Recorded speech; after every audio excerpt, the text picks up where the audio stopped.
Don't let her touch the silverware again, barked Mr. Grant, the cafe owner, loud enough for the whole room to hear. These people don't know cleanliness. The words cut through the hum of breakfast chatter like a knife. Maya froze, clutching a tray of coffee cups that trembled in her hands.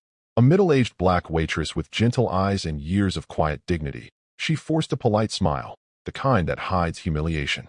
At the far end of the counter sat Ethan Cole, a 48-year-old businessman dressed in a gray tailored suit, scrolling through stock reports on his phone. He glanced at the scene but said nothing. His silence, cold and complicit, filled the space heavier than the insult itself. When Maya set his coffee down, Ethan muttered, "Took you long enough."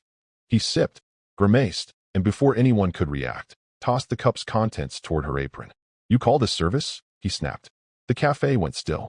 Coffee dripped down her shirt, hot and bitter. Maya didn't flinch. She simply whispered, "I'm sorry, sir," and turned away. Then a small voice from the doorway trembled. "Daddy, what did you just do?" Everyone turned. Ethan's daughter, Lily, stood frozen. The cafe's tension thickened as every head turned toward the small girl standing by the door.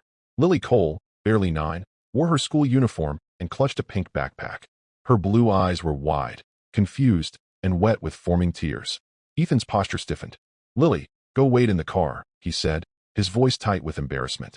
But Lily didn't move. She looked straight at Maya, whose soaked apron still dripped onto the tiled floor.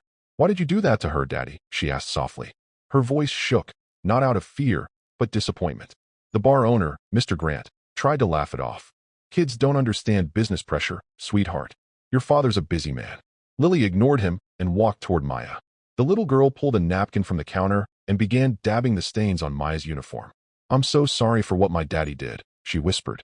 Maya bent down, trying to hide her trembling lip. "It's okay, sweetheart. Accidents happen." Ethan's face flushed with a mix of shame and pride.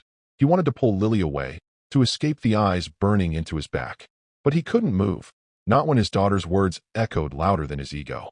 "Daddy," Lily said quietly, "you hurt my mom." The room went silent again.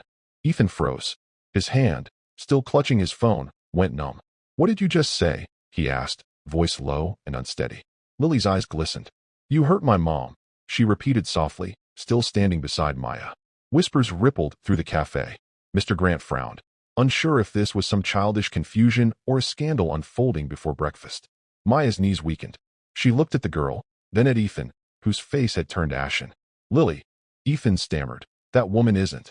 "Dad, stop," Lily cried, tears spilling down her cheeks. "You said my mom went away forever.